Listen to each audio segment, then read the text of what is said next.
Cet enseignement vous est offert par le RPCI, Réseau du professionnel chrétien influent.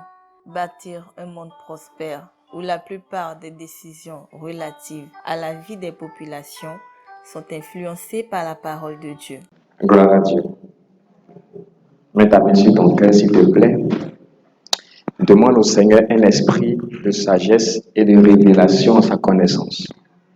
L'apôtre Paul disait que je prie pour l'église d'Éphèse. Il dit, je demande que Dieu vous donne un esprit de sagesse et de révélation dans sa connaissance. Qu'il illumine les yeux de vos cœurs pour que vous puissiez savoir à son appel et quelle est la richesse de la gloire de son héritage qu'il réserve aux saints. Je veux que tu pries ce soir, tu demandes au Seigneur, Seigneur, donne-moi un esprit de révélation pour que je puisse comprendre la pensée de l'alliance. Élève la voix, prie le Seigneur, s'il te plaît. Prie le Seigneur qu'il ouvre ton esprit, qu'il ouvre les yeux de ta compréhension, qu'il ouvre les yeux de ta compréhension, qu'il ouvre les yeux de ta compréhension, qu'il t'aide ce soir, qu'il t'aide ce soir, qu'il t'aide ce soir. Amen. Père, je voudrais te dire merci pour le privilège et l'honneur que tu nous accordes ce soir de pouvoir nous réunir dans ta. Tu es un Dieu redoutable. La Bible déclare que tu es redoutable par-dessus tous les dieux. Tu es le Dieu qui a fait le ciel et la terre, et toutes les divinités des nations sont des idoles. Mais toi, tu es le Créateur. Nous te bénissons pour le privilège que tu nous donnes. Seigneur, ta parole déclare que si quelqu'un exerce un ministère, qu'il le fasse avec l'onction que Dieu lui accorde. Et si quelqu'un parle, qu'il parle comme annonçant les oracles de Dieu. Ce soir, je voudrais me disposer pour que tu parles au travers de moi et que tu bâtisses ton peuple, tes enfants, dans la statue de Christ. Au travers de cet enseignement, d'une vie ordinaire à une vie d'alliance. Je prie que chacun soit béni de la bénédiction d'en haut et de la bénédiction d'en bas. Que chacun soit transformé. Que ce soit tu puisses aider quelqu'un dans sa compréhension et dans sa marche avec toi. Corriger les distorsions doctrinales ou les distorsions dans la compréhension de l'alliance. Et qu'à partir de cet enseignement, la marche et la vie de quelqu'un prennent une nouvelle dimension. Au nom précieux de Jésus-Christ. Seigneur, bénis-nous ensemble ce soir. Nous prenons autorité sur les œuvres des ténèbres. Seigneur, la Bible déclare que les âmes par lesquelles nous combattons ne sont point charnelles, mais elles sont puissantes par la vertu de Dieu. Nous renversons les raisonnements et toutes les hauteurs qui s'élèvent contre la connaissance de Dieu. Et nous emmenons toute pensée captive à l'obéissance de Christ. Ce soir, je me tiens dans l'office et dans l'autorité que tu m'as conférée. Et je tiens captive toute pensée à l'obéissance de Christ. Que toute hauteur et tout raisonnement qui s'élève contre la connaissance de Christ au travers de l'alliance soit renversé. Au nom précieux de Jésus-Christ. Seigneur, merci pour ta présence. Que toute la gloire te revienne. Au nom de Jésus. Est-ce qu'on peut dire Amen ensemble? Amen. Tu peux t'asseoir s'il te plaît, que Dieu te bénisse. Amen. Gloire à Jésus. Donc, merci pour le privilège que vous me faites encore ce soir de m'adresser à vous sur le thème de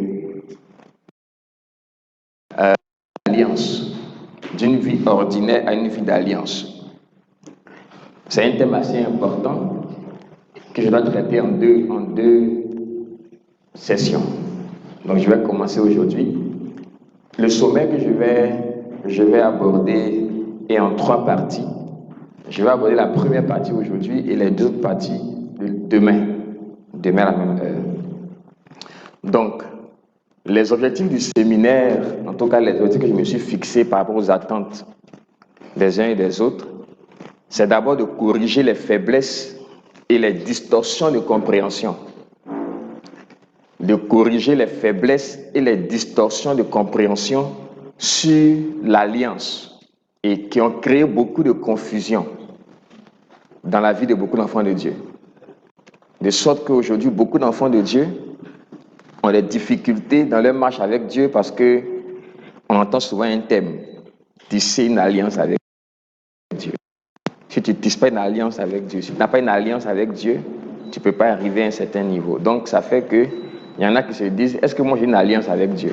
Ou bien comment on tisse une alliance avec Dieu pour arriver à un certain niveau? Donc il est bon de pouvoir, dans le cours de l'enseignement, faire comprendre correctement ce que c'est que l'alliance, selon ce que le Seigneur veut qu'on puisse concevoir de l'alliance, pour marcher avec lui. Et puis, mon deuxième objectif, c'est de faire comprendre, je ne pense pas que le micro fonctionne. C'est ça, non? Voilà. Donc, mon deuxième objectif, c'est de faire comprendre notre identité en Christ et ses véritables implications.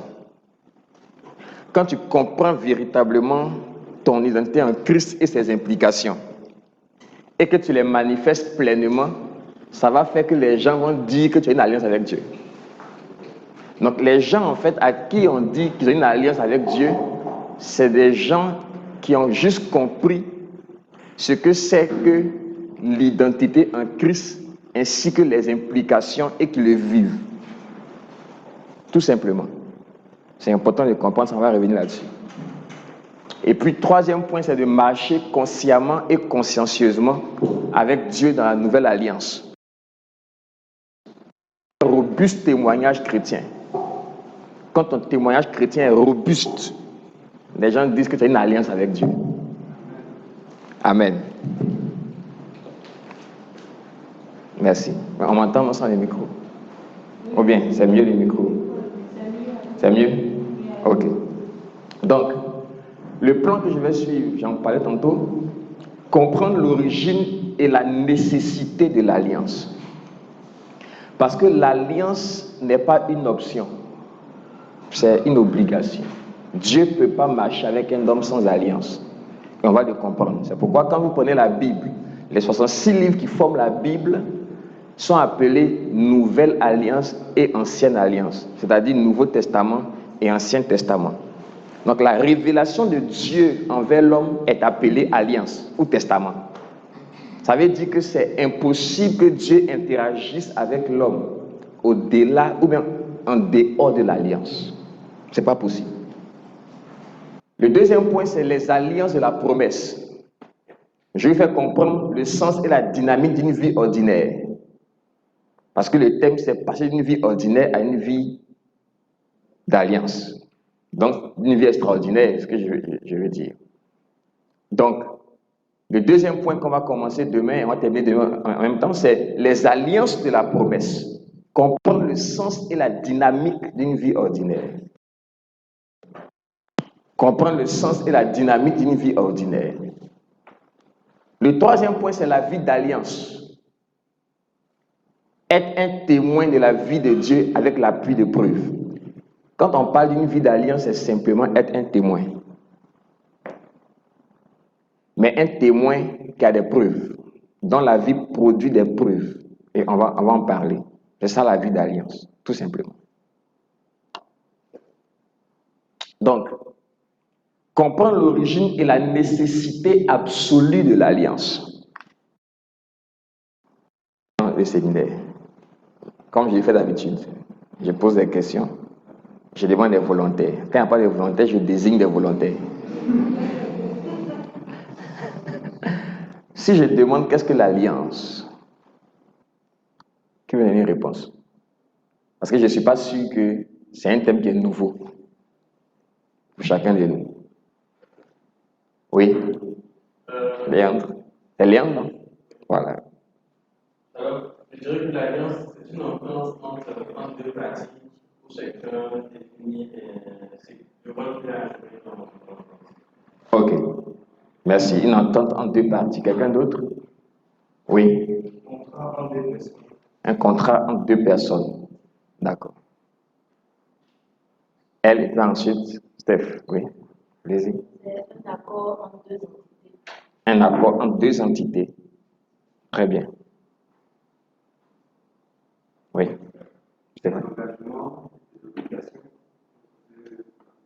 Ok.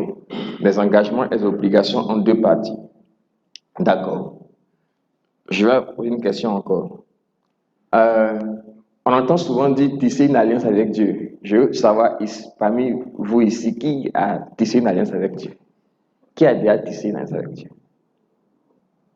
Juste pour savoir. Qui a déjà tissé, mais qui a une alliance avec Dieu? Oui. Vas-y.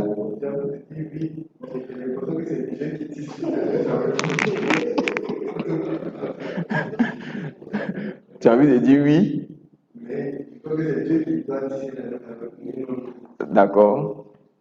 Il y a des gens qui ont tissé alliance avec Dieu dans la Bible. Alors, ce qu'on va faire, c'est de comprendre l'origine et la nécessité de l'alliance. L'origine et la nécessité de l'alliance. Alors, j'ai compris une chose. Plus tu comprends quelque chose, plus tu pratiques cela facilement.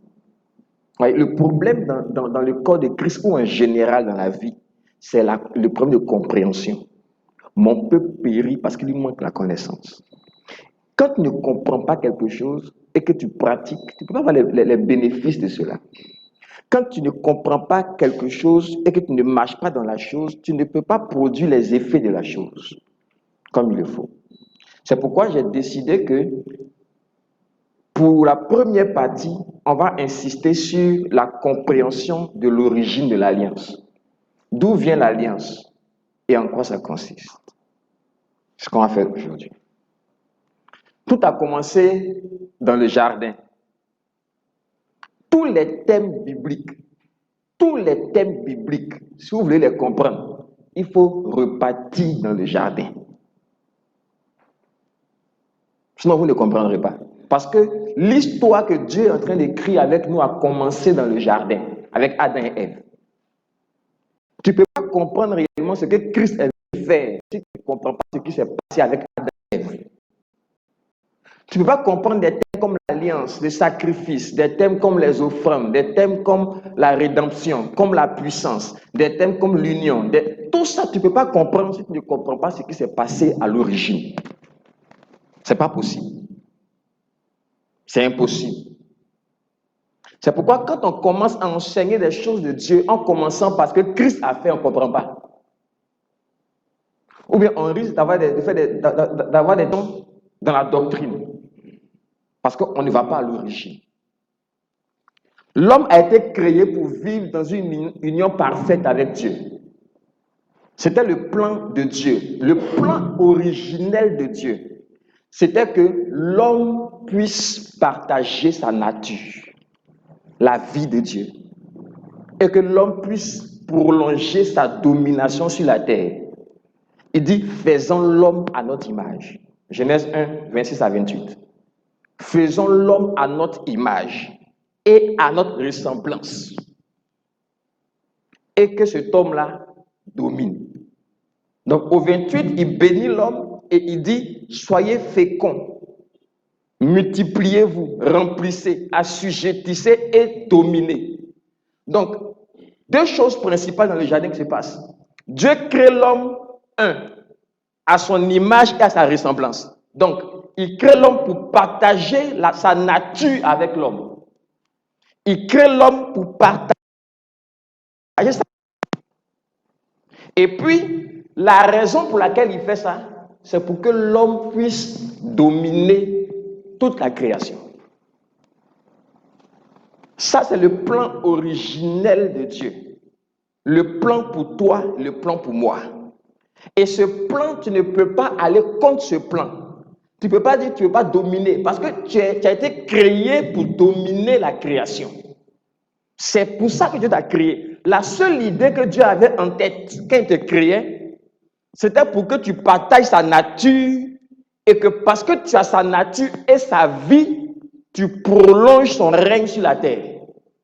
C'est tout. Donc, quand Dieu fait ça, il y a deux implications principales quand il crée l'homme à son image. Et c'est important qu'on puisse le savoir pour comprendre après le thème de l'alliance. Ouf, ok, merci. Donc, quand il crée l'homme à sa ressemblance et à son image, il y a deux implications. deux caractéristiques clés qui portent un risque. Si tu fais l'homme à ton image, l'homme a le libre arbitre. Parce que Dieu, tu ne le forces pas. Dieu fait ce qu'il veut. Donc si l'homme est à son image, l'homme aussi fait ce qu'il veut. L'homme fait ce qu'il veut. Donc l'homme a un libre arbitre, volonté libre et souveraine,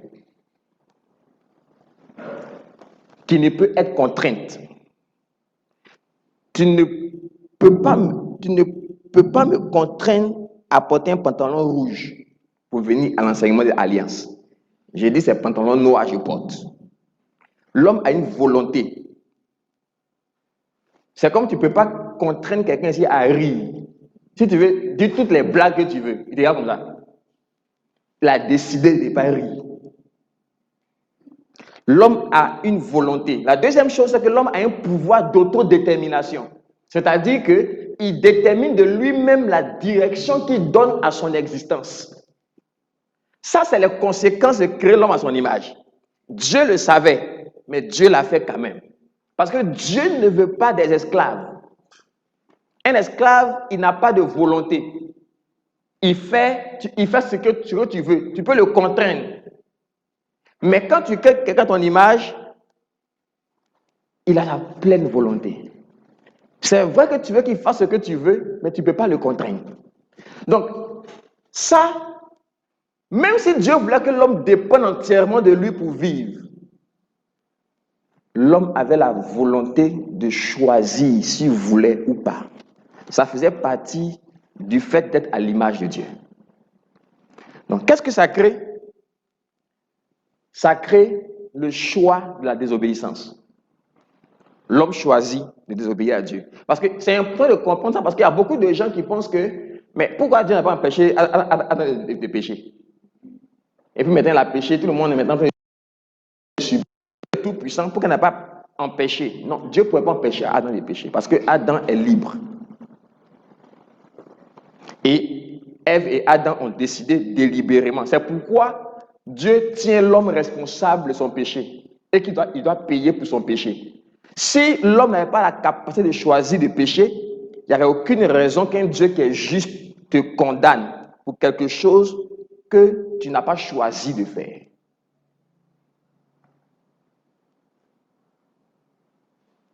C'est important de comprendre ça. C'est pourquoi le péché sera jugé et condamné.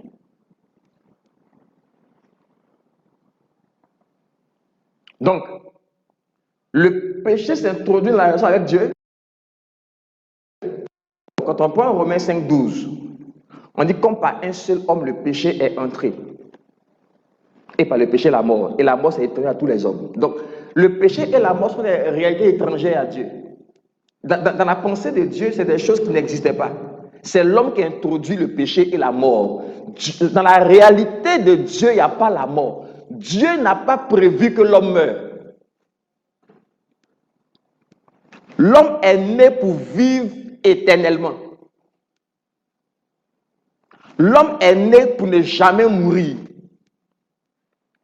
Donc, la Bible nous dit clairement que la mort est arrivée dans la vie de l'humanité par l'homme, pas par Dieu. Parce que le salaire du péché, c'est la mort. Dieu ne connaît pas la mort. Et quand il te fait à son image, à sa ressemblance, tu ne dois pas mourir. C'est important qu'on comprenne ça. Et donc, la nature de l'homme est corrompue par la convoitise. Parce que ce qui a fait que l'homme a péché, c'était la convoitise. Je disais, il y a un enseignement il y a 2 semaines aux gens que l'une des caractéristiques majeures de la nouvelle vie qu'on a en Dieu, en Christ, c'est une vie qui est dénuée de convoitise. C'est-à-dire où tu ne convoites et n'envies rien de personne. 2 Pierre 1. Il dit qu'on est participant de la nature divine, de la nature de Dieu, en fuyant la corruption qui vient par la convoitise. Donc c'est la convoitise qui est le problème de l'homme et qui a entraîné le péché. Quand on lit Jacques 1, 14, 15, je veux qu'on puisse lire ensemble. Qu'est-ce la Bible? Je veux qu'on lise Jacques 1, 14 à 15 pour qu'on puisse comprendre de quoi il s'agit. Jacques 1, 14 à 15. Jacques 1, 14 à 15.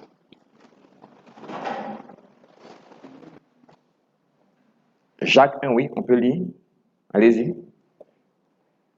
Mais chacun est tenté quand il est attiré et amorcé par sa propre convoitise. Ok, voyez doucement. Chacun est tenté lorsqu'il est attiré et il est amorcé par sa propre convoitise. Donc, dans la question de la tentation, il n'y a personne qui intervient dans la tentation. Ce n'est pas Dieu qui te tente, ce n'est pas le diable qui te tente, ce n'est pas la fille là, qui passe avec son mini qui te tente. La Bible dit que dans la dynamique de la tentation, personne n'est responsable. Tu es tenté quand tu es amorcé par ta propre convoitise. Ça veut dire quoi? Ça veut dire que si quelqu'un passe ici avec un habit provoquant, toi qui es tenté là, tu es tenté parce que tu es amorcé par ta propre convoitise. Quelqu'un d'autre serait là qui ne serait pas tenté, même s'il était nu. Donc, dans la tentation, ce n'est pas l'objet extérieur qui est la cause. Dans la tentation, c'est ta propre convoitise qui est en toi qui t'emmène à être tenté. C'est pourquoi Jésus dit, le prince du monde vient, il n'a rien en moi. Ça dit, ce qui va faire que je serai tenté là, ça n'existe pas en moi.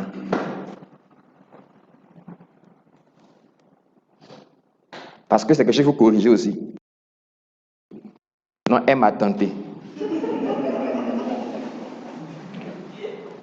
Mais c'est le diable qui m'a tenté. C'est important. Donc, la convoitise, ça vient d'un mot grec pléonexia. C'est un mot qui signifie un désir insatiable d'avoir ce qui appartient de droit à l'autre. Donc, malgré que Dieu ait dit à l'homme qu'il a fait à son image, à sa ressemblance, quand le diable est venu présenter à Ève et Adam que vous serez comme Dieu, ils ont commencé à, et vous aurez le connaître, avoir la connaissance comme Dieu. Donc, ils ont commencé à imaginer cette connaissance-là, cette nature de Dieu. Ils ont commencé à convoiter ça. Et ayant convoité cela, ils ont désobéi à Dieu, ils ont péché. Voici comment le péché est rentré.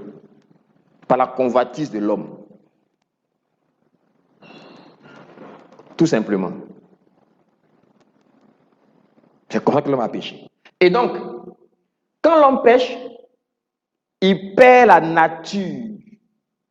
Sa nature est corrompue par la convoitise. 2. Il perd la présence et la gloire de Dieu. Parce que tous ont péché et sont privés de la gloire. 3. Il devient étranger à la vie de Dieu. Il ne sait pas qui est Dieu, il ne sait plus qui est Dieu. Et ça, c'est important de comprendre ça quand on va arriver sur la partie 3. L'homme ne sait pas qui est Dieu.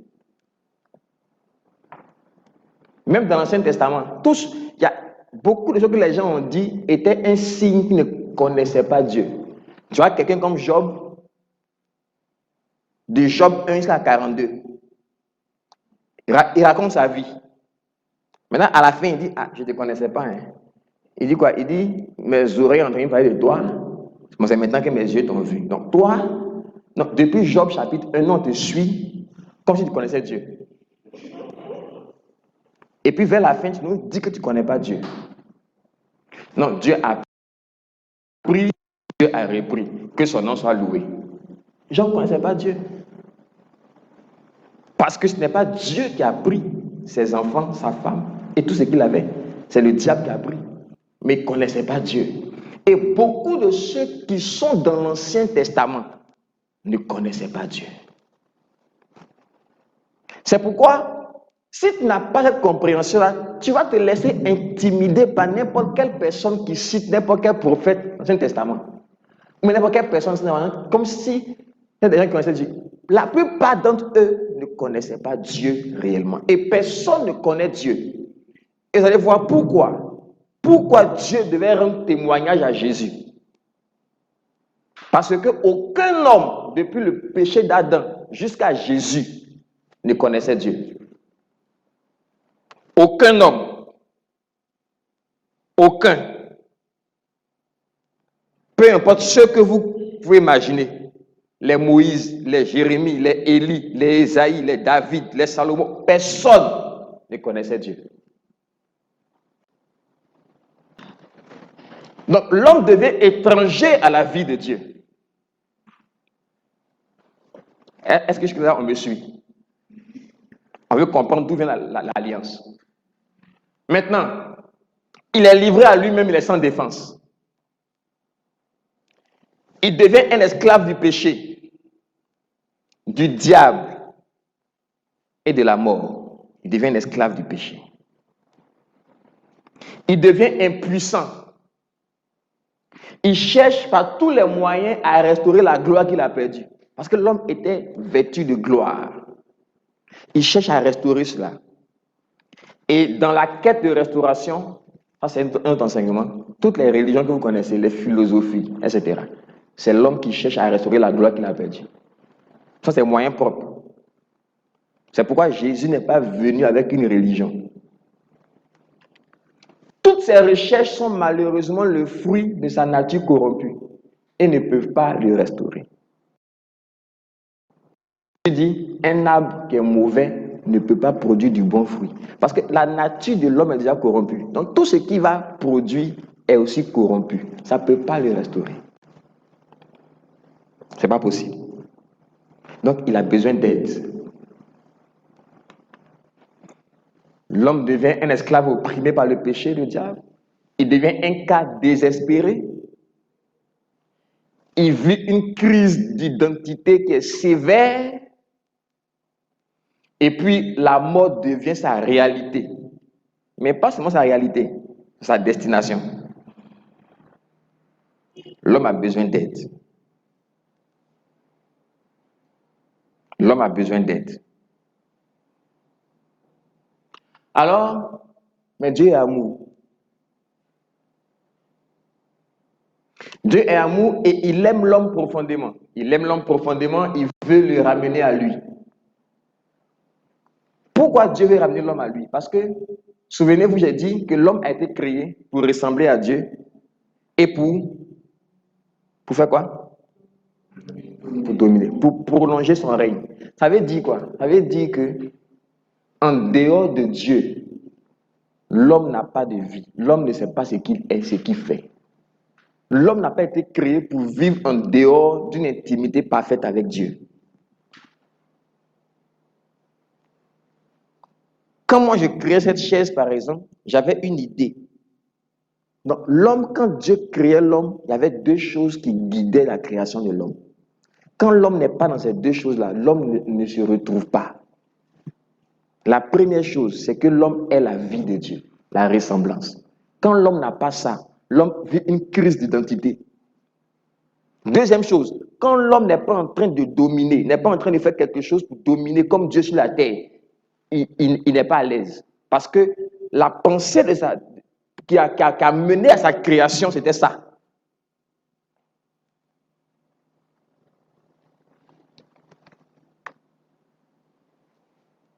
Et donc, Dieu déroule immédiatement son plan de restauration.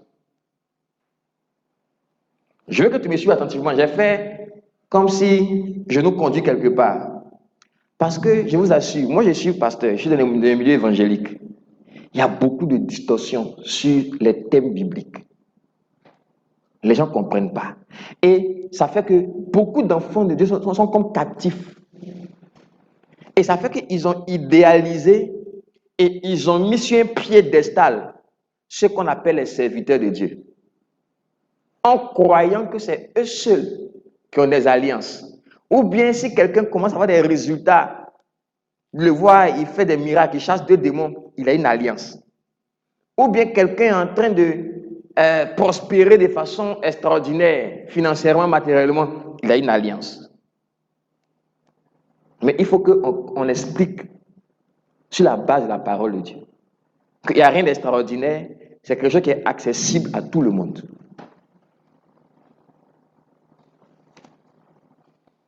C'est accessible à tout le monde. Donc, Dieu déroule son plan de restauration. Et son plan de restauration, c'est en 2 parties. Il faut qu'il restaure d'abord quoi? L'intimité avec l'homme. Ça veut dire quoi? La relation et la nature. Qui peut m'expliquer pourquoi j'ai mis relation et nature pour intimité? Qui peut expliquer?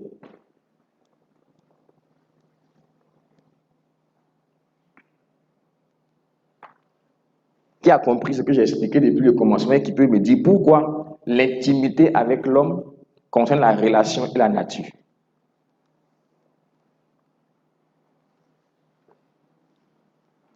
Oui, vas-y.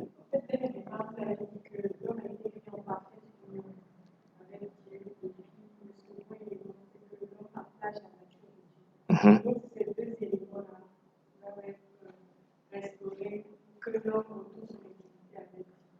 Très bien. Si on parle de la vie de départ, Oui. c'est les 2 éléments qui avaient été mis en avant en plus de projet à l'éducation. Il y avait pas être en parfaite union avec Dieu, la nature. Très bien. Aussi simple que ça. Donc c'est ça l'intimité. Tu ne peux pas être intime avec quelqu'un si ces 2 choses ne sont pas réunies. L'intimité a lieu dans une relation. Et l'intimité a lieu quand vous partagez la même nature.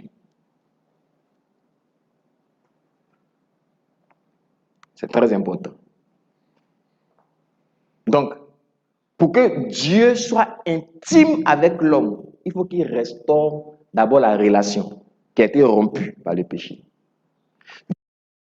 2 est lieu, un Dieu qui est incorruptible ne peut pas avoir une intimité, une relation avec un homme qui est devenu corruptible. Il faut qu'il restaure la nature de l'homme. Pour que la nature de l'homme puisse communier avec lui sa nature. Est-ce que vous me comprenez? Et s'il restaure ça, cette intimité-là, la domination est restaurée d'elle-même. Parce que l'homme a été créé à l'image, à la ressemblance pour pouvoir dominer. S'il restaure ça, il restaure par conséquent. À moins qu'il ne restaure l'image et la ressemblance, il ne peut pas restaurer la domination. Ce n'est pas possible. Et donc, 3 mots-clés ressortent qui vont nous permettre de comprendre l'alliance. On parle des origines de l'alliance. La relation et la nature qui forment l'intimité et puis la domination. Maintenant, sur cette base, Dieu décide de restaurer l'intimité, qui est la source de la domination. Qu'est-ce que l'intimité?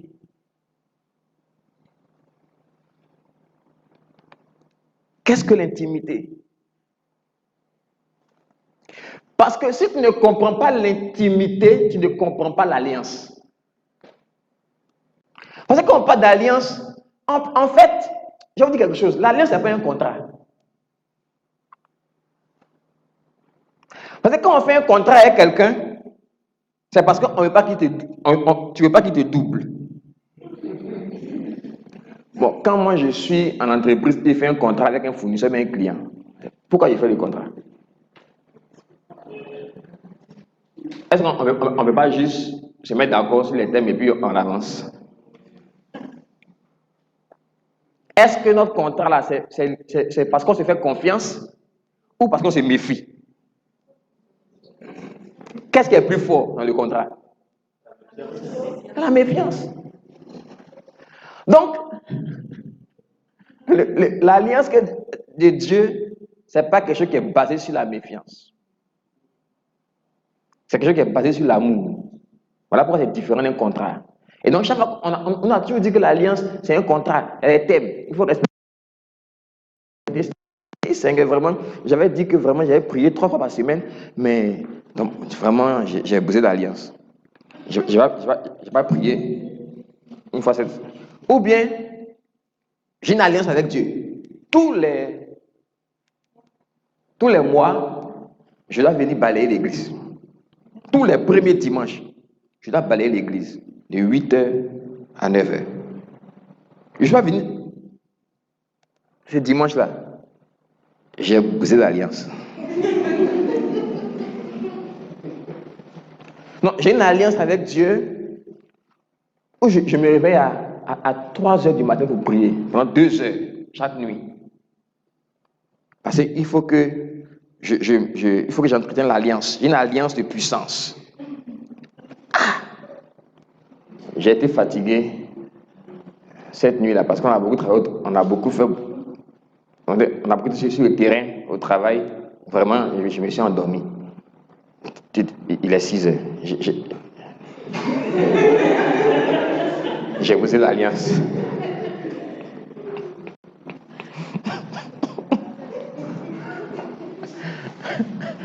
Voici l'alliance à laquelle beaucoup pensent qu'ils pensent à l'alliance.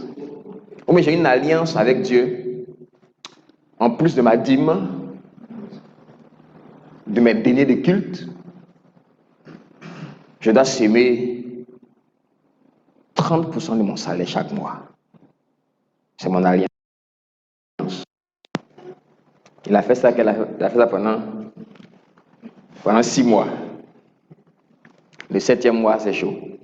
Il y a un problème qui s'est passé. Il a brisé l'alliance. Il a brisé l'alliance. Il a brisé l'alliance. J'ai brisé l'alliance.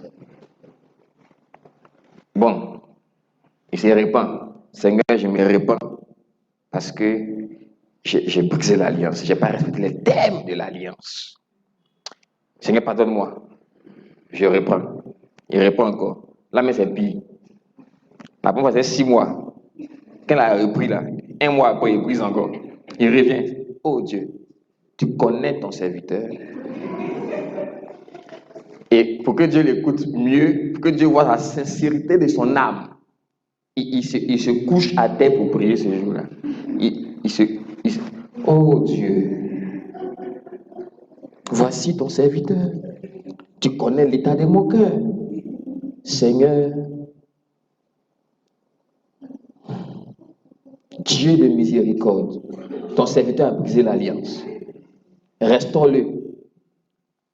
Accorde-moi plus de puissance. Et ainsi de suite, on tisse des alliances, on les brise, on se répand, on continue, on restaure, etc. Parce que on n'a pas, il y a quelque chose dans l'alliance qu'on n'a pas compris.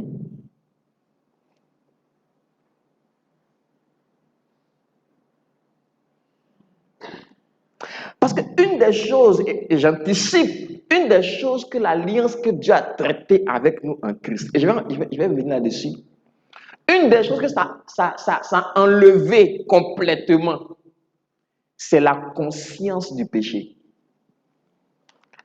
La conscience du péché, c'est différent du péché. Je vais revenir là-dessus. Amen. Amen. Qu'est-ce que l'intimité? L'intimité, c'est la proximité mentale, émotionnelle et physique avec quelqu'un, en 2 personnes. C'est une communion, une proche familiarité. L'intimité, c'est l'inséparabilité, c'est le mariage. C'est pourquoi le mariage est le concept qui traduit mieux l'alliance. C'est la seule relation où les gens portent des instruments qu'on appelle alliance. Si tu veux comprendre en réalité, qu'est-ce que le mariage? Je donne une définition simple du mariage. Le mariage, c'est la manifestation visible de la relation invisible entre Christ et son épouse qui est l'Église. Cette relation invisible entre Christ et son épouse là, c'est ça que Dieu veut qu'on puisse montrer au monde par nos mariages. L'intimité, c'est ça l'intimité.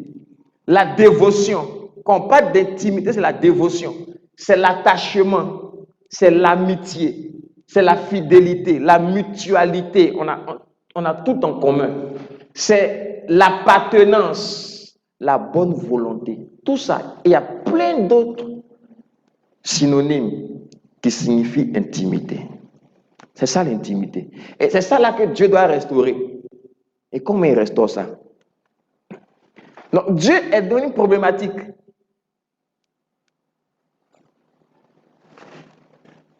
Il doit restaurer la relation et la nature, donc l'intimité, en même temps. Comment il fait? Il y a des questions qui se posent. La première question, comment ôter le péché entre Dieu et l'homme? Pourquoi? Parce que quand Dieu a créé l'homme, il n'y avait pas le péché et la mort. C'est des parasites. C'est une réalité étrangère qui est venue se mettre entre l'homme et Dieu.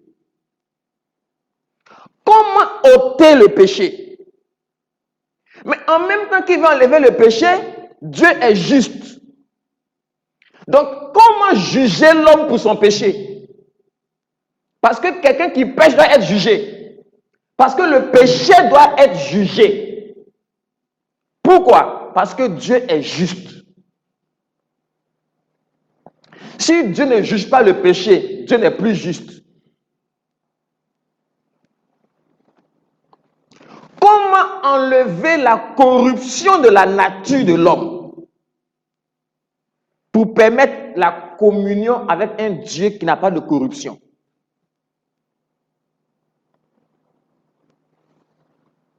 Toutes ces questions-là se sont soulevées quand Adam a péché. Comment communiquer sa vie à l'homme? Et puis maintenant, l'homme a choisi cette vie-là. Comment restaurer la création? Parce que quand Adam a péché, toute la création a été corrompue aussi. Toute la création a été corrompue. Les eaux, les fleuves, les mers, l'atmosphère, l'environnement, tout a été corrompu. Les relations entre l'homme et l'homme ont été corrompues. Tout, le travail a été corrompu. Tout a été corrompu. Comment Dieu restaure tout ça? Comment Dieu restaure tout ça? Comment il restaure la relation et la nature? S'il te plaît, je veux que tu me suives attentivement. J'ai fait exprès je veux faire l'enseignement sans un PowerPoint. Pour aller plus vite, être dynamique, j'ai dit non, j'ai fait un PowerPoint. Pour aller doucement. Donc, s'il te plaît, il ne faut pas dormir. Mais j'ai fatigué. Il faut suivre, ça va t'aider.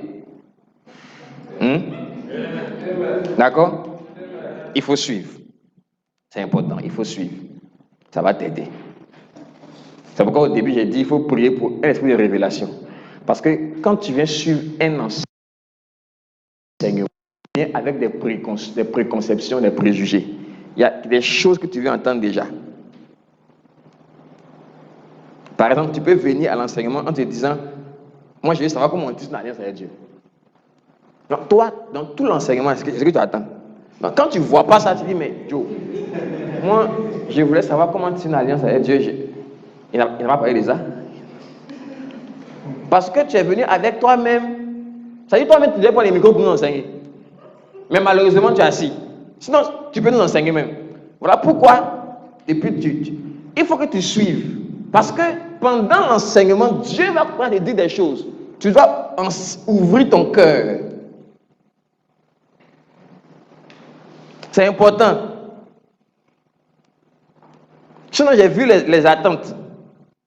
Je suis allé sur la page Facebook de RPCI. J'ai vu les attentes là. J'ai vu ce qu'on a écrit. Je vais prendre les clés. 2020. Comment tu fais une alliance? Tout ça, j'ai lu. Non, j'aurais pu venir écrire ça ici. Bon, les gars, je suis venu. Acclame le Seigneur. Cette année, je vais te donner les clés de 2020. Les clés de 2020. Je vais te montrer comment tisser une alliance avec le Seigneur. Et pour commencer à opérer dans une dimension surnaturelle. Je ne sais pas à ça je suis venu. Pardon, ça c'est séminaire. Sinon, nous, je suis pasteur. On est habitué à la prédication. Ça là, on sait faire. Il faut laisser. Maintenant, allons-y doucement. Allons-y doucement. Allons-y doucement. Chez nous, dans l'église où je suis, c'est un ministère apostolique et prophétique. Tous les 3e week-ends du mois, on a séminaire de délivrance. Et tu rentres vendredi, tu sors dimanche. On a des enseignements. Il y a 3 classes. En fait, tout est délivrance du nom, délivrance de la langue, délivrance financière, délivrance des émotions. Et maintenant, après le dimanche, je fais la prédication. Donc là, voilà, il y a des forums. On commence à la veiller. Dans le jour où on me positionne, je suis venu pour délivrance. Je ne sais pas quoi il enseigne. Il rentre dans les rémas. Et puis après, il fait ministère. Mais on est dans le séminaire, c'est ce qu'on m'a dit. Donc, suivons. S'il vous plaît. Suivons. Suivons. Comment Dieu restaure la relation et la nature? Dieu annonce immédiatement son plan de restauration en posant une action prophétique. Une action prophétique. Il fait un sacrifice sanglant. Il faut suivre maintenant. Quand Adam et Ève pêchent, et que Dieu ne les maudit pas, Dieu les informe de la conséquence de leur péché. Dieu leur dit, le sol sera maudit. Dieu n'a pas maudit le sol. Il dit, ce que vous avez fait là, ça fait que le sol sera maudit. Dieu n'a pas maudit l'homme. Il dit, ce que tu as fait là, voici les conséquences. Donc, Dieu informe l'homme de les conséquences, la gravité de ce qu'il vient de commettre, son choix délibéré, voici les conséquences. Et l'homme qui fuit, il prend une feuille pour pouvoir se couvrir. Dieu est amour. La chose se passe automatiquement, sur le champ. Dieu traite la chose en même temps, par son amour. Il annonce prophétiquement qu'il ne laissera pas l'homme à lui-même, qu'il va restaurer l'homme. C'est pourquoi les gens ne connaissent pas Dieu. Et on va le voir, regardez, dans le livre de Jean, 1 Jean, l'apôtre Jean dit que la nouvelle que nous avons apprise de lui, il parle de Dieu. Il dit ça que Dieu est lumière et qu'il n'y a en lui aucun ténèbre. Ça veut dire quoi?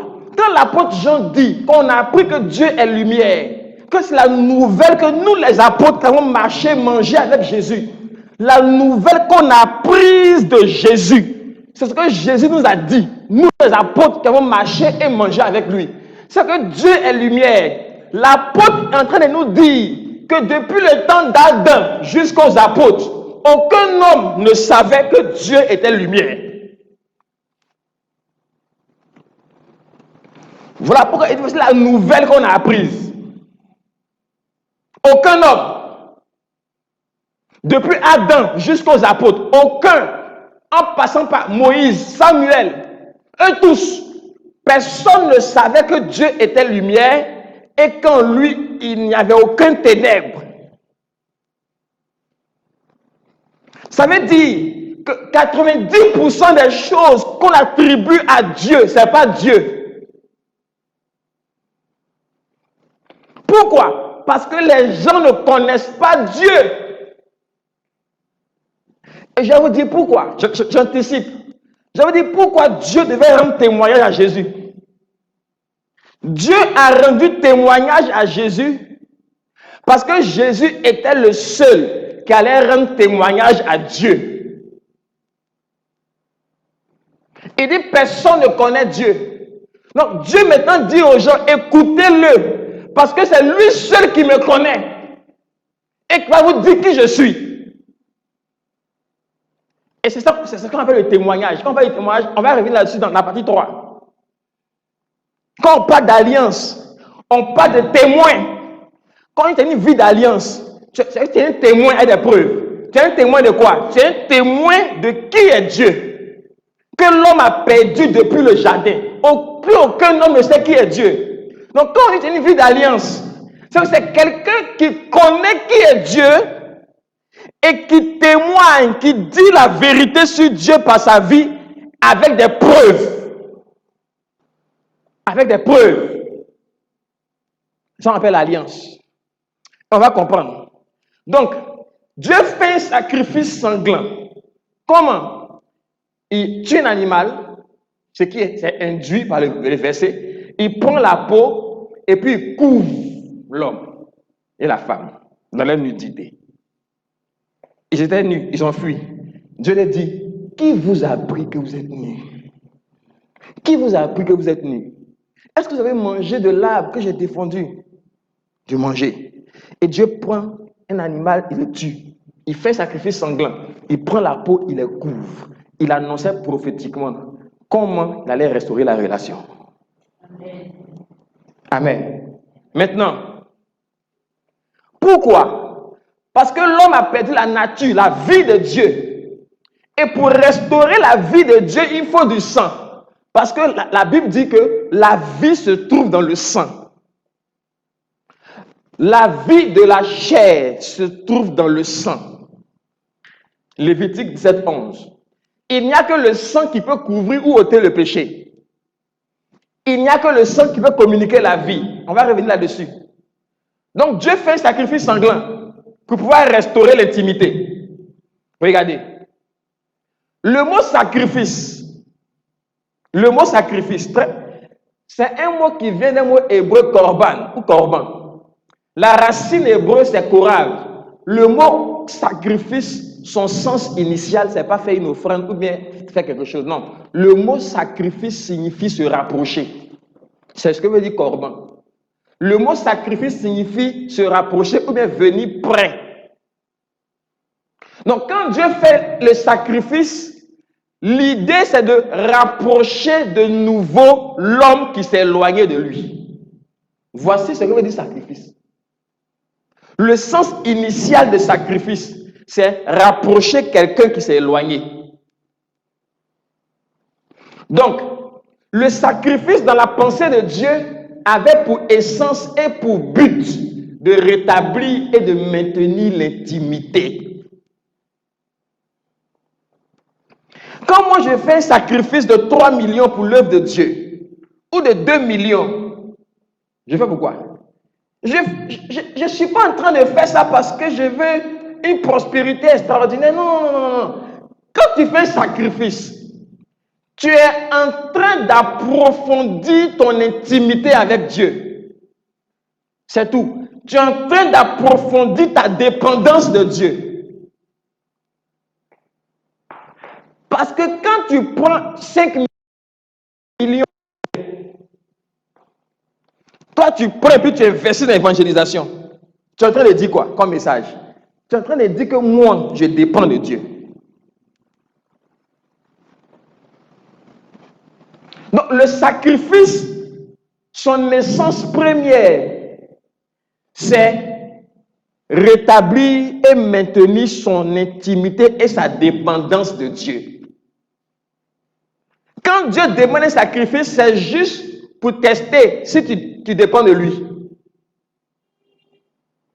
C'est tout. Et si tu comprends ça, tu vas comprendre pourquoi il a demandé à Abraham de donner Isaac.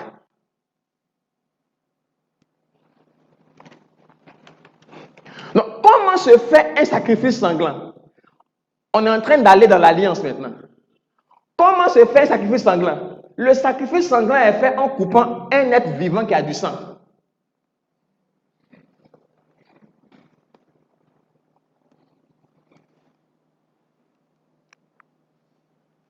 Même si tu donnes 1 milliard d'offrandes, il n'y a pas de sacrifice sanglant. Il n'y a pas de sang dans le papier là. Mais bon, tu peux dire aussi que c'est ton sang. Tu as travaillé. Il y a des gens qui donnent 1 milliard, ils sentent le sang tomber. Son sang monte comme ça. Son sang. En versant du sang. C'est ça un sacrifice sanglant. Maintenant, suivez. Je vais terminer. Il me reste combien de temps? Il est quelle heure? Ok, il me reste 30 minutes. Il me reste 20 minutes. 25 minutes. Donc, le mot alliance signifie couper. Qui savait ça? Qui savait ça? Alliance signifie couper. Le mot alliance, c'est le mot bérit. C'est pourquoi dans l'Ancien Testament, quand on disait qu'il a fait une alliance, ou bien on disait couper l'alliance. Le thème hébreu, c'était couper l'alliance. C'est couper. Couper, c'est-à-dire faire un sacrifice. C'est ça l'alliance. Le mot alliance signifie couper. Ce qui signifie verser du sang ou faire un sacrifice sanglant. C'est ce que l'alliance veut dire.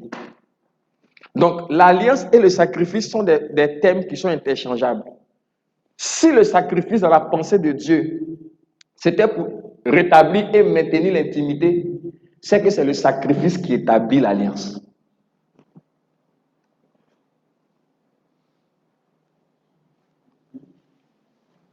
Quelqu'un a compris ça? Tu as compris. De reprendre. Ok.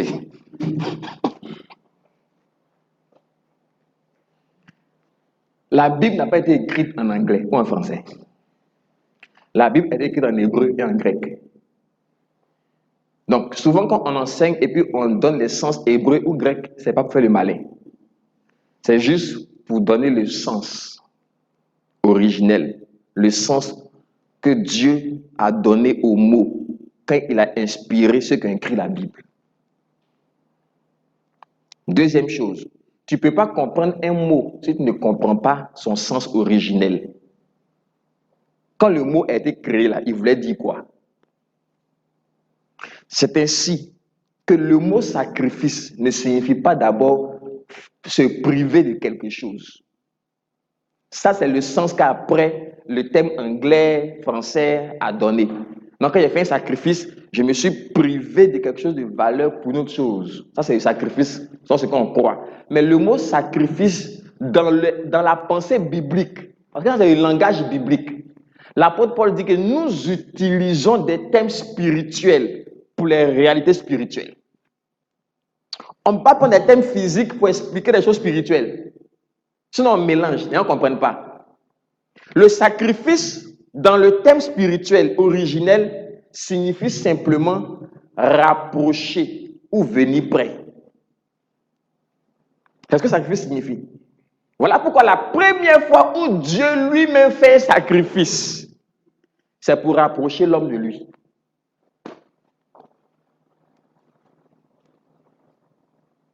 C'est pour amener l'homme dans son intimité.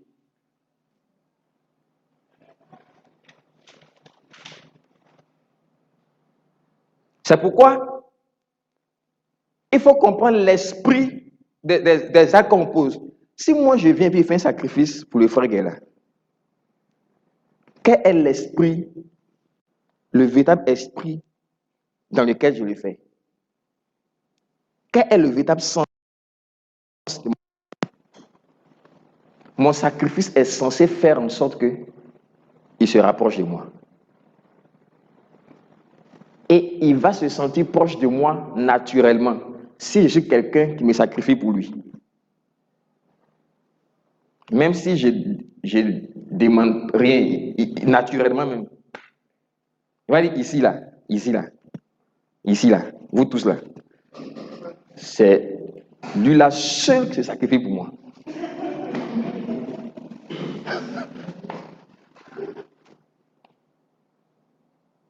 Donc, naturellement, il se sent proche de moi que de vous tous.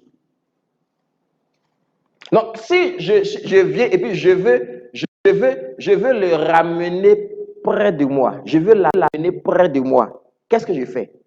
Je fais sacrifice pour lui.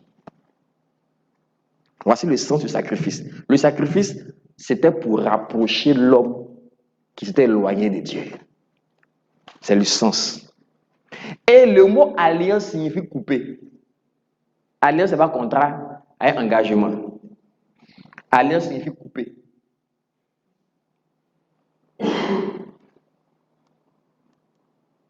Alliance, ça signifie couper. Ça signifie verser du sang. Ça signifie faire un sacrifice. Donc l'alliance et le sacrifice, c'est la même chose.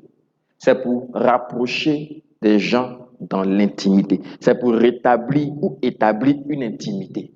C'est pour ça qu'on fait une alliance. Donc, je disais que si le sacrifice a pour but de maintenir ou rétablir l'intimité, c'est que c'est le sacrifice qui établit l'alliance. Est-ce que c'est censé maintenant?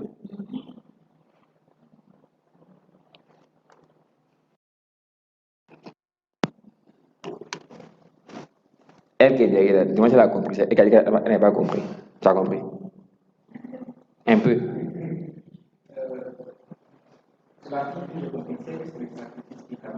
Mhm. Le début, c'est ce que j'ai écrit là. Si, voilà. Tu vois? Puisque l'alliance, c'est quoi? C'est coupé, non? Hein? L'alliance, c'est coupé, non? Le sacrifice, c'est quoi? C'est pour rapprocher, non? Donc, quand il fait le sacrifice, c'est pour rapprocher, non? Donc, quand je coupe, là, c'est pour rapprocher, non? Donc, le sacrifice et l'alliance sont interchangeables.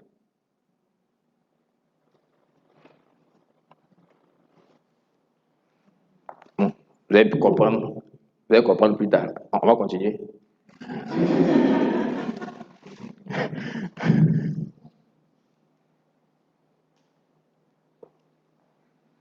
Toute alliance est établie sur des promesses et inaugurée par du sang. C'est ce que je disais.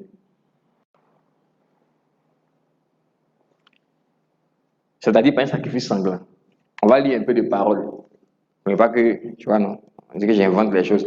On peut lire Hébreu 8, verset 6 rapidement. Hébreu 8, verset 6. Qui peut lire pour nous? Léon, il faut lire pour nous.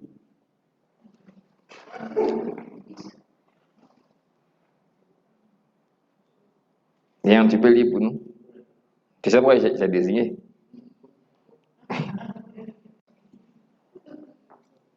J'ai vu que tu as commencé à être sous une onction là. Moi, je vais profiter de ton onction. Allons-y. Verset 6. Oui, quelqu'un prépare Hébreu 9, 17 à 18. Mais maintenant, il a obtenu un ministère d'autant supérieur qui est le médiateur d'une alliance plus excellente qui a été établie sur de meilleures promesses. D'accord. Donc, l'alliance est établie sur des promesses. C'est pas ça? C'est ce qu'on dit. On dit il a obtenu un ministère plus excellent parce que il est le médiateur d'une alliance plus excellente qui est établie sur des meilleures promesses. Donc, l'alliance est établie sur des promesses. C'est ce que tu appelles les engagements, les thèmes du contrat, etc. L'alliance est établie sur des promesses. On est d'accord? Maintenant, et elle est inaugurée par du sang. S'il n'y a pas de sang, pas d'alliance. C'est pourquoi même si tu te vas à la mairie de ta femme, si vous n'avez pas eu de rapport sexuel, vous n'êtes pas marié. Inaugurée par du sang. Vous devez avoir un rapport sexuel. Il faut que votre sang se mélange. C'est à partir de ce moment-là que l'alliance est établie. Sinon, il n'y a pas d'alliance.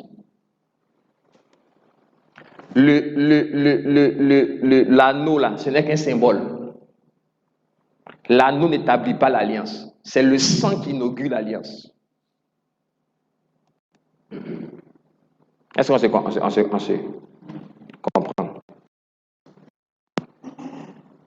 Voilà pourquoi c'était sacré en Israël et dans la pensée de Dieu que une jeune femme ou bien un jeune homme ne devait pas avoir de rapport avant son mariage. Pourquoi? Parce que quand tu mélanges ton sang à quelqu'un, c'est une alliance que tu fais. L'alliance est inaugurée par du sang. Le problème que les familles de personnes ont eu et qu'on rencontre souvent quand on fait nos délivrances, c'est que les gens ont tissé tellement d'alliances par le sang. Tellement d'alliances qu'ils ont tissé. Maintenant, on a besoin d'être délivrés de ça. Les gens s'en vont faire des alliances avec les eaux, avec les génies des eaux. Je veux un enfant. Les génies disent non. On s'envoie un marabout faire des incisions. On met les trucs dans ton sang. On mélange ton sang. Tout ça, c'est des alliances. Parce que l'alliance est inaugurée par du sang. Parce que la vie se trouve dans le sang.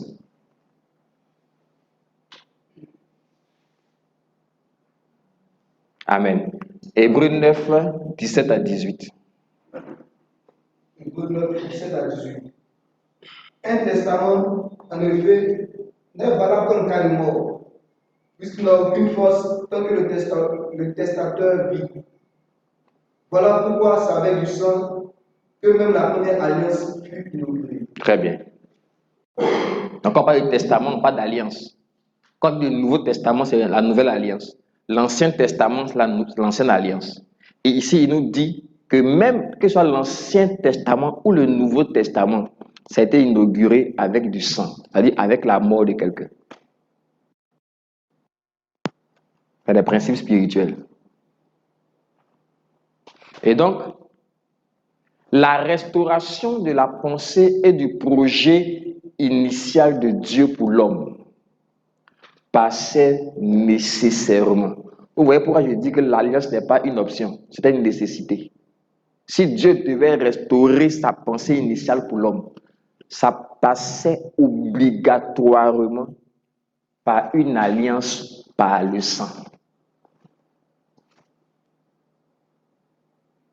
Ça passait obligatoirement par une alliance par le sacrifice.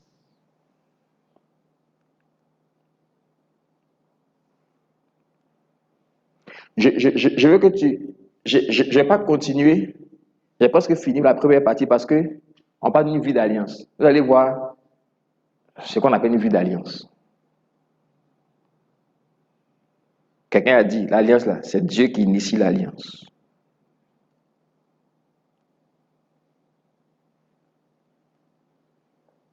Et les alliances individuelles qu'on tisse ou bien que Dieu tisse avec nous là, ça trouve sa force dans l'alliance principale qu'il a traitée avec Christ. Si cette alliance, tu ne comprends pas les implications, les alliances qu'on tisse, oui, chacun te dit que lui a tissé l'alliance, tout ça, ça n'a pas de valeur. Et tu vas voir que tu n'as même pas besoin de tisser une alliance particulière avec Dieu pour manifester des œuvres de quelqu'un dont on dit qu'il y a une alliance avec Dieu. Parce que tu marches simplement et tu vis simplement dans une plus grande compréhension de qui tu es par rapport à quelqu'un d'autre.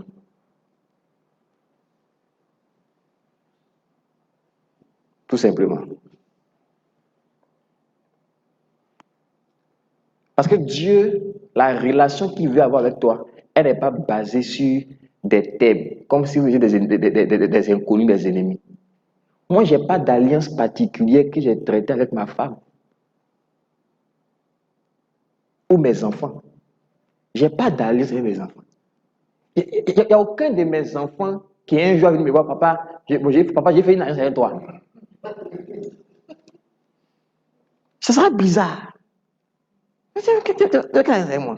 J'ai fait une alliance avec toi, papa, parce que, papa, moi, je m'attends à ce qu'il va dire quoi. Qu'est-ce qu'il va dire?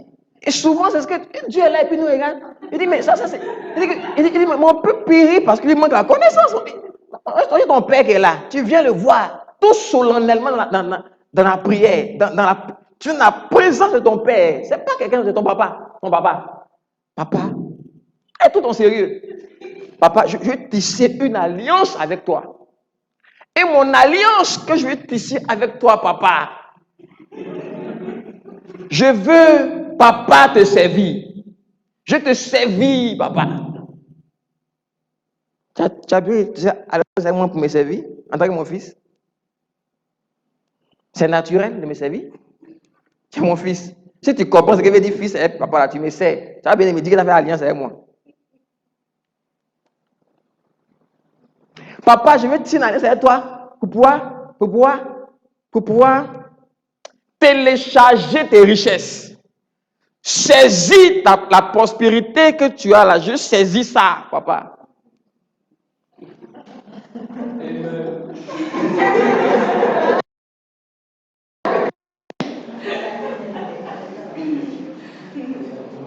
Même dans mon église, mes enseignements gênent.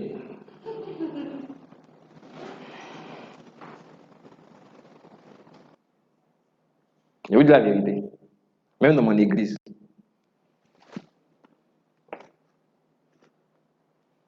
Quelle alliance?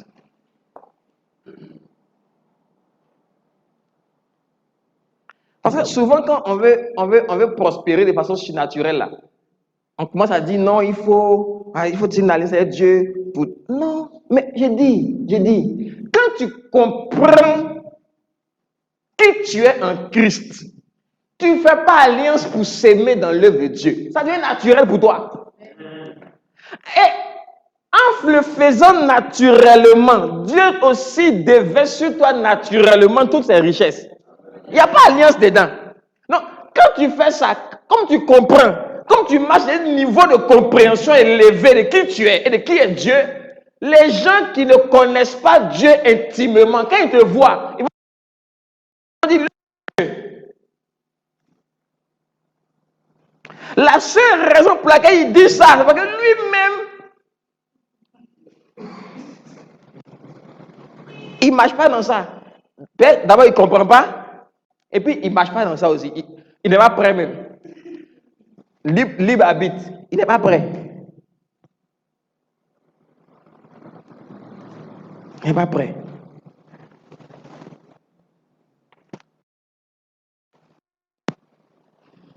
C'est ça qu'il s'agit.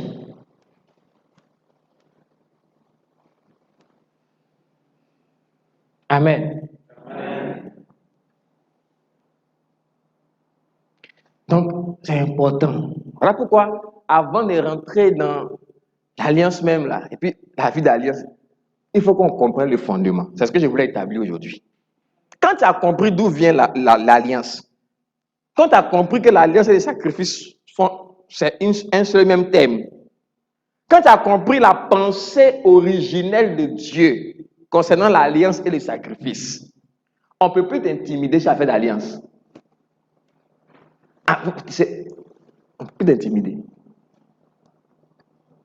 Le fait que quelqu'un manifeste un certain type de charisme et de fruits ne veut pas dire qu'il a une alliance particulière par rapport à toi. Parce que Dieu n'a pas appelé tout le monde à faire la même chose et à être la même chose dans le corps de Christ.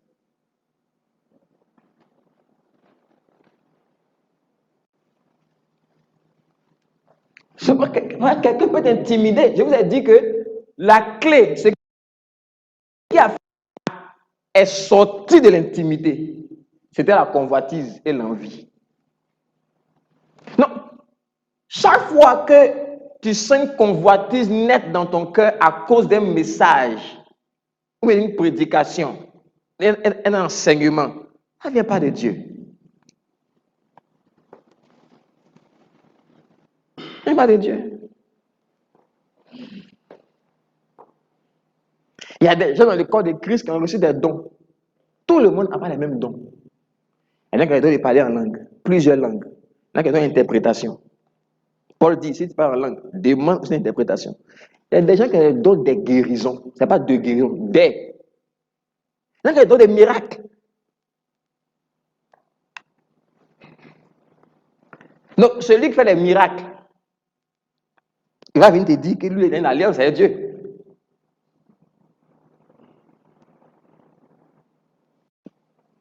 Donc, toi qui ne fais pas des miracles, là, tu t'es remis en cause.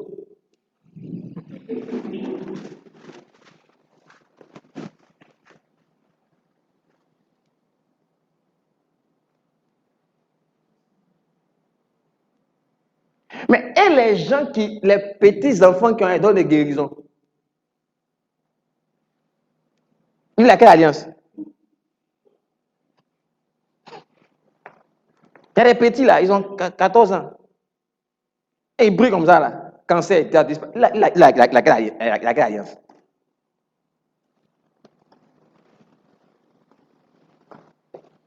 Je ne suis pas en train de nier les relations particulières que tu peux entretenir avec Dieu. Mais je dis, ça s'inscrit dans la compréhension de l'alliance par le sacrifice.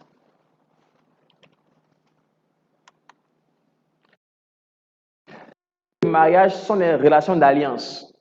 La forme la plus élevée d'intimité, c'est l'alliance. La forme la plus élevée d'intimité, c'est l'alliance.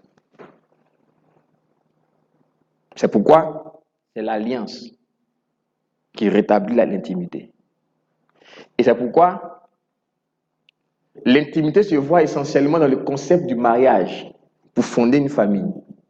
Ce qui était le projet initial de Dieu. Le projet initial de Dieu, quand il créait l'homme, c'est de fonder une famille. Dieu voulait avoir des enfants.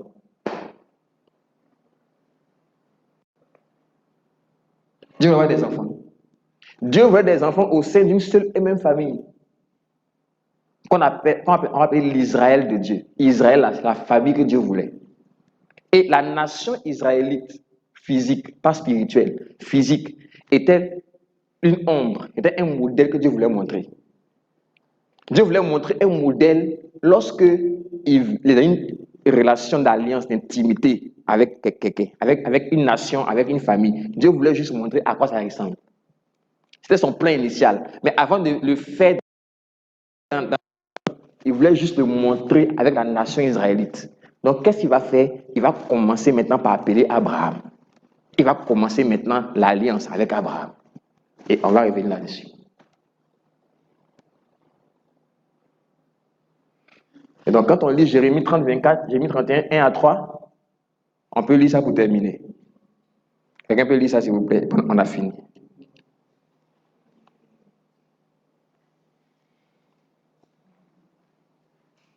Quelqu'un peut lire ça. Jérémie 30, 24.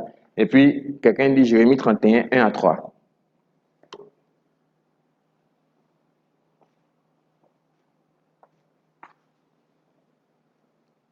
Tu vas voir la place de la prière, le jeûne, les séments. Tout ça, tu vas voir sa place. Tu vas voir les connexions avec l'alliance.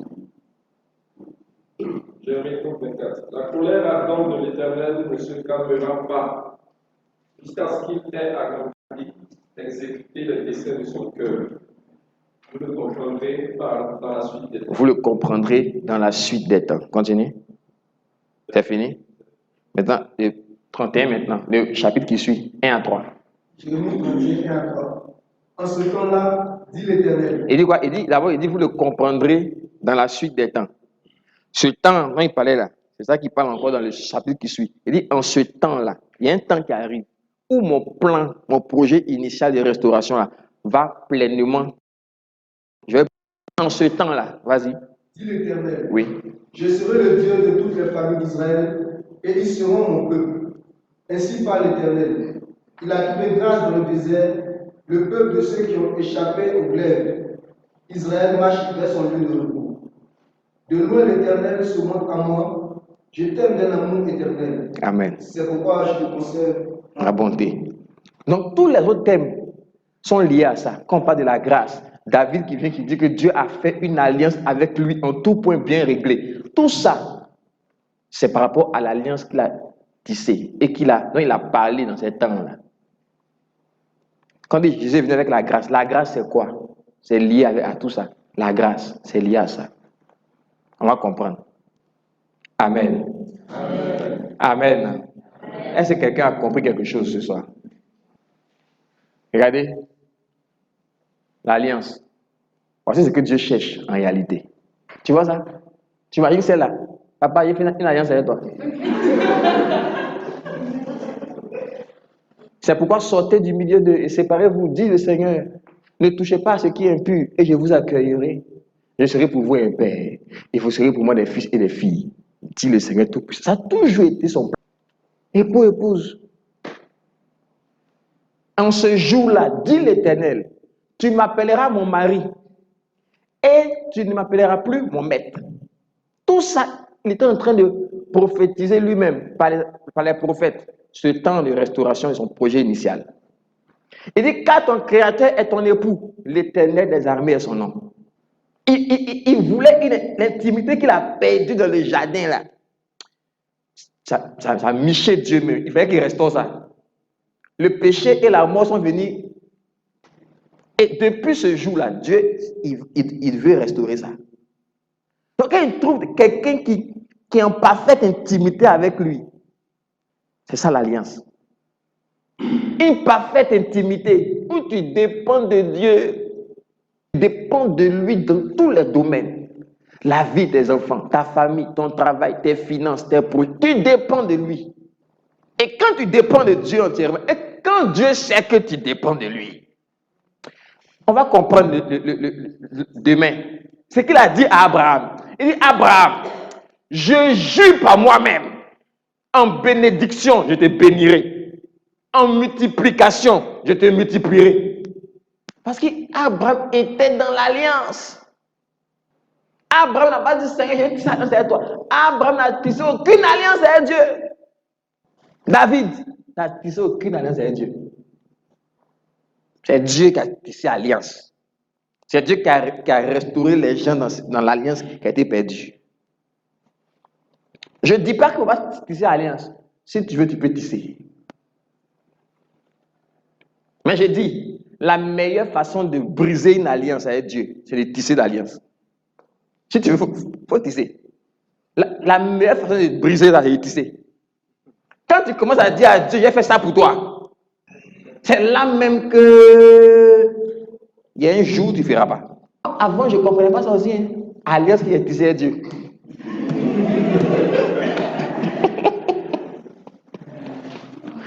Mais maintenant, je ne suis plus dans ça. Je dis, je suis dans le repos. Je suis dans le repos de Dieu, quoi. Je vis mon intimité, lui, il n'y a pas alliance. Papa, fils, à nous aller. Il n'y a pas alliance. Je dis, j'ai quelle alliance avec toi? Et là, tu sais, avec moi. Je dis, on est dedans. Là, si elle ne tisse pas alliance avec toi, il n'y a pas à faire de dire qu'un jour, il a brisé l'alliance. Donc, je ne tisse pas alliance avec toi. Moi, que tu vois là, il ne tisse pas alliance avec Dieu. Il n'y a pas un jour, il me dit, j'ai brisé l'alliance. Il a brisé quoi? Depuis comment il tisse alliance avec toi? Amen. On va passer aux questions, c'est ça, non? Que Dieu nous bénisse. Amen. Amen. Amen. Si la parole t'a béni, ne serait-ce qu'un peu, acclame le Seigneur.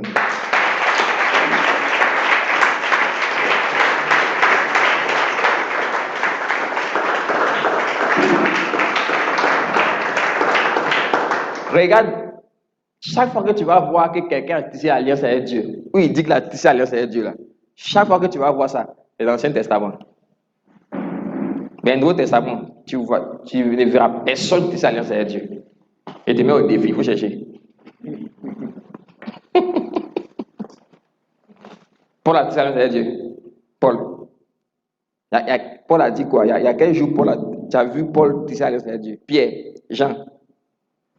Personne. Ceux qui tissaient là, les Néhémie. Il y a qui encore même? Il y avait un gars dedans, il disait, dis-moi, on va tisser, j'ai fait alliance avec Dieu pour ne plus que. C'était qui même? Mais c'était Néhémie. Bon, c'est les gens qui ne connaissent pas trop Dieu là. Mais bon, comme ils sont dans la Bible aussi, ce sont les pères. Quand même, Dieu a commencé eux pour nous enseigner des choses. Mais eux, c'est l'ombre de la réalité. La réalité se trouve en Christ. Il y a des choses que nous on sait aujourd'hui, là, ils ne savent pas. Même les anges. On dit les anges désirent plonger les regards dans ce que nous on sait. La chose que tu dis, si tu comprends là, il n'y a pas quelqu'un qui est né d'une femme qui peut t'intimider. C'est la chose de Dieu. Que Dieu nous bénisse. Amen. Seigneur, merci pour ta parole. Merci Jésus. Que Dieu nous bénisse. Je pose quelques questions. Qui peut dire la différence entre une alliance, c'est ça, alliance non, et un vœu, c'est ça. Je pense que c'est une très bonne question parce que et c'est des bonnes réponses. Parce que la plupart du temps, ce qu'on appelle à tisser l'alliance, c'est les vœux qu'on fait à Dieu. Parce qu'une alliance est ratissée par du sang. Une alliance est inaugurée par du sang. C'est pourquoi même dans la culture, nos peuples, les cultures africaines, les cultures primitives, là, les alliances que les gens traitent là, c'est avec du sang. Shalom. Shalom. Patrick,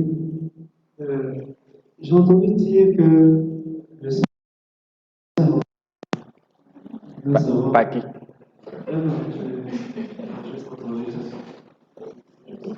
Dans quel contexte j'ai entendu ça? Je comprends, j'ai mieux comprendre.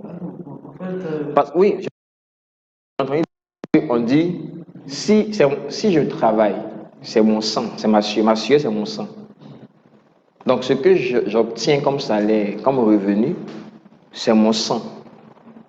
Donc si je prends ça, ça peut remplacer le sang. Ou bien c'est pas ça la même chose? C'est un truc comme ça, non? Très bien. Qu'est-ce que vous en pensez? Oui. Mais ça n'occulte pas que ces actes, qu'on peut appeler aussi l'alliance là, produisent des résultats. Ça produit des résultats parce que c'est des principes. Quelqu'un vient et puis il sème tout son salaire. Souvent, il y aura des fruits parce que la Bible dit. Est-ce que c'est pour une alliance?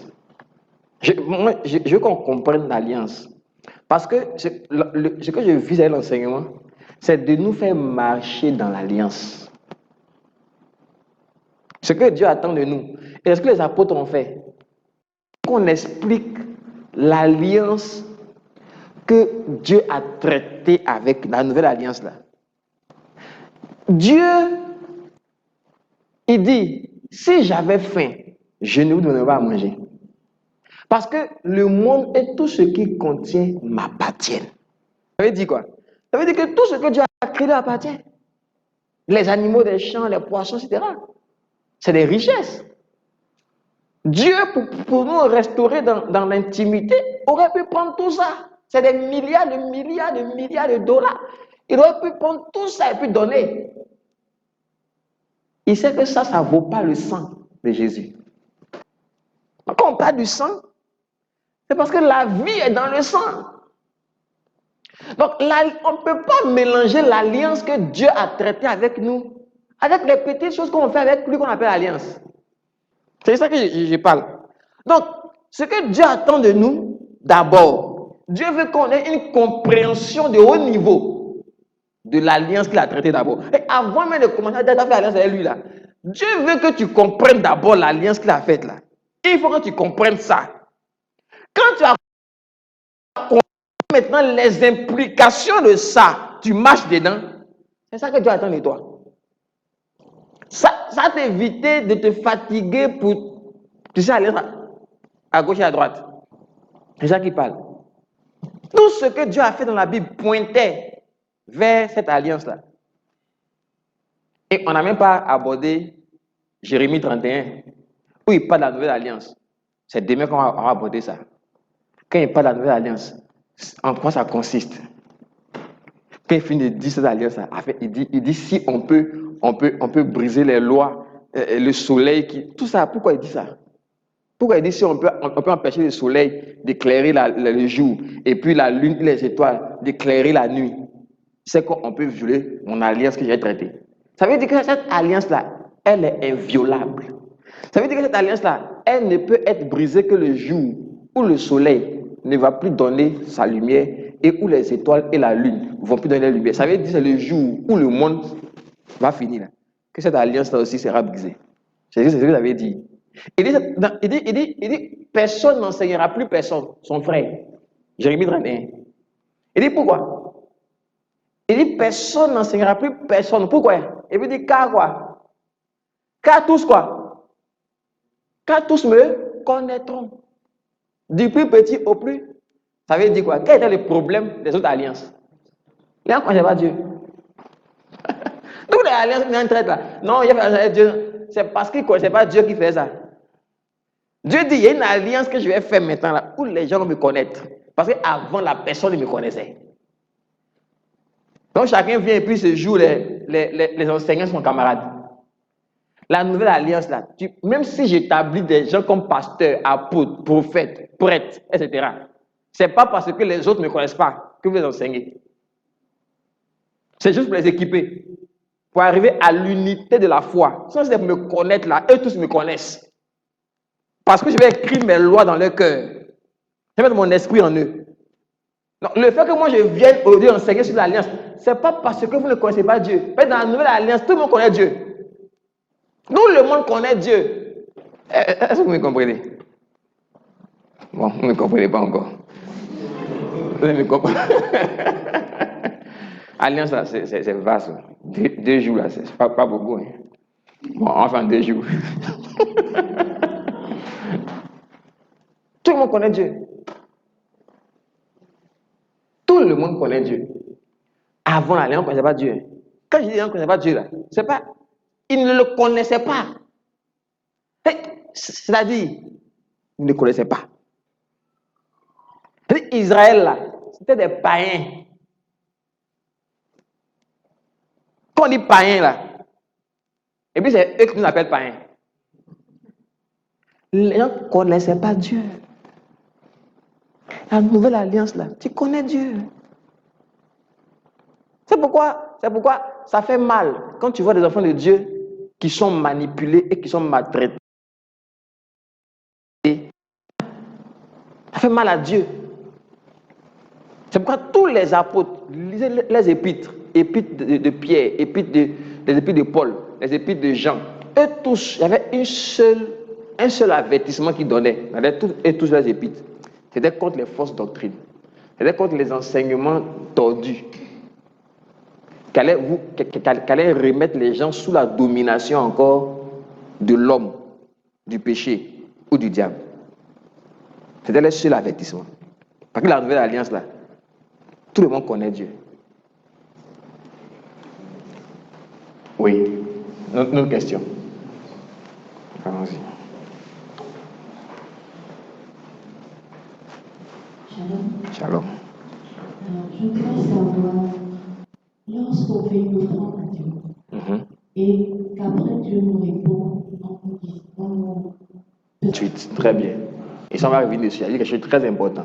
Même dans l'alliance, quand Dieu a traité l'alliance avec Abraham, vous allez voir que Dieu a empêché Abraham de faire sa part en endormant.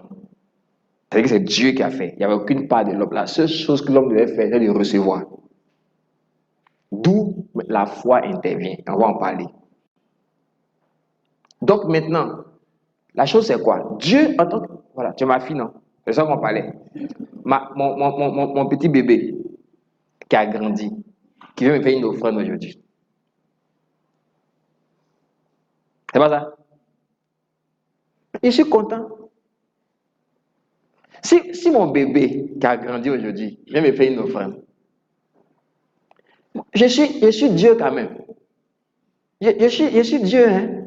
C'est-à-dire que le monde entier m'appartient. Je suis le Dieu tout-puissant. Je fais ce que je veux. Je ne demande conseil à personne. Ma fille vient de réjouir mon cœur. Je suis un père. Je veux qu'on puisse voir Dieu comme un père. C'est-à-dire la nouvelle alliance là. Dieu voulait qu'on le voit maintenant comme un père. Comme un père réagit. C'est ça qu'il s'agit. Si moi je suis, je laisse Dieu même, parce que Dieu, c'est trop. Prenons un père mortel. Disons que tu es le président des États-Unis. Mais disons que tu es Bill Gates. Ta fille vient te faire une offrande. Oui, tu es content. Oui, tu veux lui montrer que tu es content.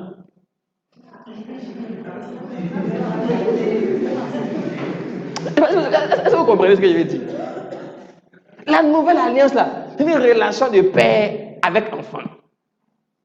Maintenant, il ne faut pas oublier que ce père-là, quand le père est content, il y a des actes qu'il pose. Il y a des choses qu'il te dit. C'est ça qu'Isaac nous a. Isaac dit, va me donner à manger. Allez me donner à manger. Ils sont allés préparer. Jacob a fait rapidement. Il est venu, il a surclassé Esaü. Quand Isaac a fini de manger,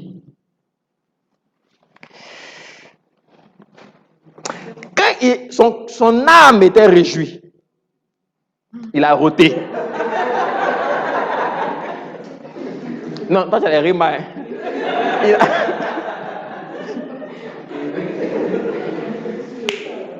Quand il a fini de roter, c'est qui est sorti là. Quand il a fini de dire ça, quand Esaü est venu, il dit il n'y a plus d'autres bénédictions. Il dit quoi? Oh, et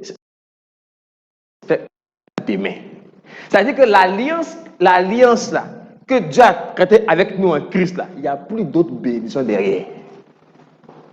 C'était ça qui était matérialisé, montré par ce qu'Isaac a fait.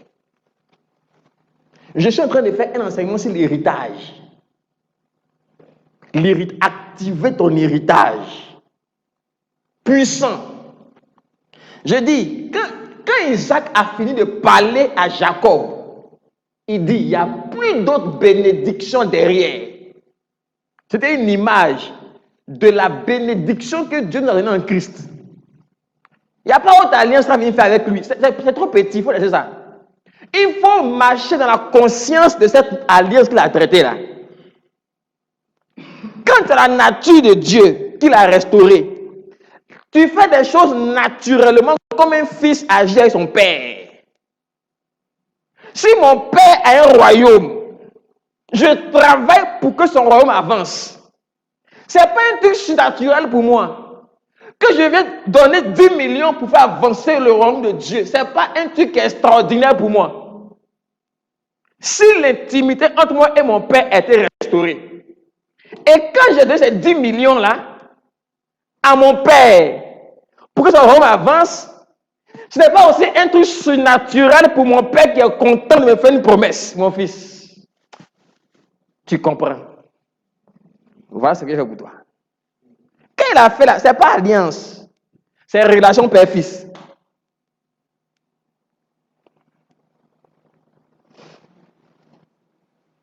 On a tellement vu Dieu comme c'est comme ça qu'on veut faire des choses pour provoquer que l'action de Dieu. Souvent, quand on fait des prédications, non, les pasteurs, ils savent de quoi ils parlent quand ils vous parlent.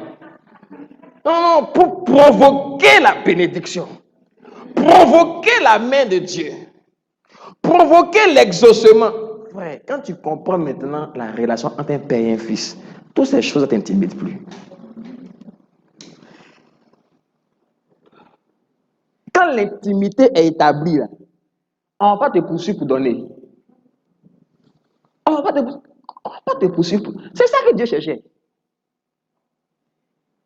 C'est pourquoi la plupart des thèmes que les gens utilisent aujourd'hui dans les prédications, que les gens prennent l'Ancien Testament, là, tu ne vas jamais voir ces thèmes être utilisés dans le Nouveau Testament, par aucun apôtre. Ils sont à un autre niveau, les apôtres. Même dîme, ils ne parlent pas de ça. Pas parce qu'ils ne paient pas la dîme, parce qu'ils sont arrivés à un stade où ils donnent plus que la dîme. Non, ils ne parlent pas de dîme. Il y a des débats, moi je ne rentre pas dedans.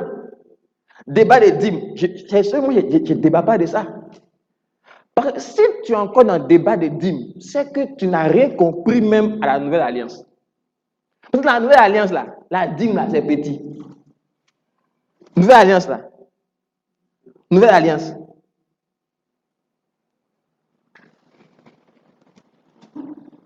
Tu donnes seulement. Parce que c'est ta nature. Tu deviens un canal. Dieu donne et puis tu distribues. Tu es un canal. C'est la nouvelle alliance. Alléluia. Amen. Amen. On va arrêter là. Que Dieu nous bénisse. Linda, welcome.